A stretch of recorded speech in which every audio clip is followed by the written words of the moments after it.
दिल्ली की मंत्री और आप नेता आतिशी का कहना है आपको असम के लोगों से हमेशा प्यार मिला है, उन्हें आप पर भरोसा है और इसलिए हम यहाँ 2 सीटों पर चुनाव लड़ रहे हैं।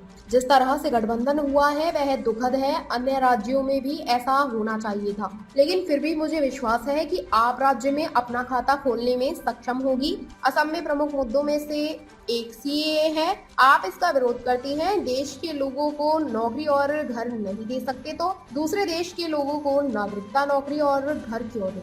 हमारी भाषा और संस्कृति का क्या होगा? देखिए, आसाम के लोगों से आम आदमी पार्टी को हमेशा बहुत प्यार मिला है। चाहे गुवाहाटी में हुए म्यूनिसिपल इलेक्शन में हो, चाहे पहले आसाम के अलग अलग हिस्से में म्यूनिसिपल इलेक्शन में हो, आसाम के लोग आम आदमी पार्टी से पर भरोसा करते हैं। और इस बार यहाँ पे हम 2 लोकसभा सीट्स लड़ रहे हैं और मुझे पूरा भरोसा है कि जिस तरह म्यूनिसिपल इलेक्शंस में भी आसाम के लोगों ने हमें अपना प्यार दिया, अपना आशीर्वाद दिया, उसी तरह से आने वाले समय में अच्छे स्कूल्स के लिए, अच्छे हॉस्पिटल्स के लिए, चाय बागानों के लोगों के लिए, ज़्यादा अधिकार के लिए आसाम के लोग आम आदमी पार्टी को वोट देंगे। मैडम, ओपोजिशन का जो अलायंस था देखा गया है भारत भर में विभिन्न जगहों पे है, लेकिन आसाम में जो है कांग्रेस के कैंडिडेट भी जो है चुनाव लड़ रहे हैं उसी जगह से जहां पे आपके आम आदमी पार्टी का कैंडिडेट है। हाँ, ये थोड़ा दुख की बात है। ये दुख की बात है कि जब देश भर में अलायंस हो गया ऑपोजिशन पार्टीज में, तो आसाम में भी होता तो अच्छा रहता। और लेकिन फिर भी मुझे पूरा भरोसा है कि जिस मजबूती से हमारे दोनों लोकसभा के कैंडिडेट्स अपना चुनाव लड़ रहे हैं, इस बार आसाम में लोकसभा के चुनाव में आम आदमी पार्टी का खाता जरूर खुलेगा। मैडम, क्या मुद्दा होगा आसाम में, खासतौर पे आपका क्या मुद्दा होगा? मेरे हिसाब से 3 या 4 महत्वपूर्ण मुद्दे हैं। सबसे पहली बात, जो आम आदमी पार्टी का हमेशा से ही सबसे बड़ा पॉलिटिकल एजेंडा रहा है, वो हाई क्वालिटी स्कूल्स का रहा है। आप आसाम में देखिए, पिछले कुछ सालों में 8,000 से ज़्यादा स्कूल बंद हो गए हैं। कहते हैं कि सरकारी स्कूल में बच्चे नहीं आते। क्यों नहीं आते सरकारी स्कूल में बच्चे? इसलिए नहीं आते हैं क्योंकि सरकारी स्कूलों का इतना बुरा हाल है। आप अस्पतालों में जाइए, आप हेल्थ सेंटर्स में जाइए, वहाँ पे दवाइयाँ नहीं हैं, डॉक्टर नहीं है, वहाँ पे हाल ठीक नहीं। नंबर तीसरा जो इम्पोर्टेंट मुद्दा है वो चाय बागान में काम करने वाले लोगों के अधिकारों का है, उनकी मिनिमम वेज का है। आज भी वहाँ पर चाय बागान में 250 रुपये महीने, 250 रुपये दिन के आधार पे पेमेंट होता है।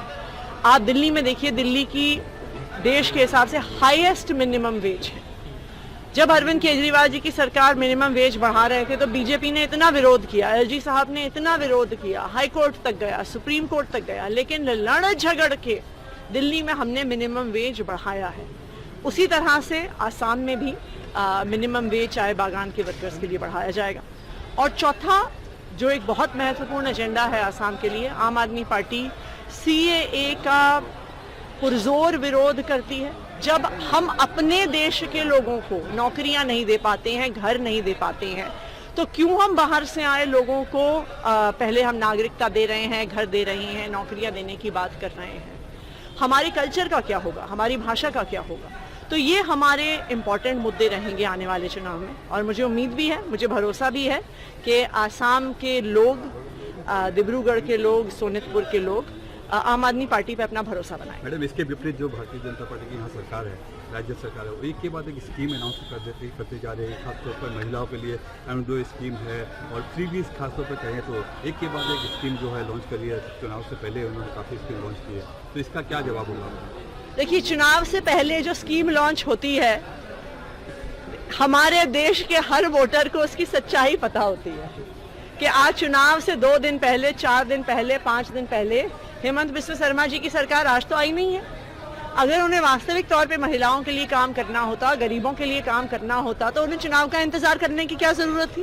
वो पहले ही कर सकते थे। एक चुनी हुई सरकार में पार्टी स्कीम के आधार पे वोट मांग रही है, नई स्कीम के आधार पे वोट मांग रही है, इसका मतलब ही है कि उन्होंने कोई काम नहीं किया है। अगर उन्होंने काम किया होता तो अपने काम के आधार पे वोट मांगते।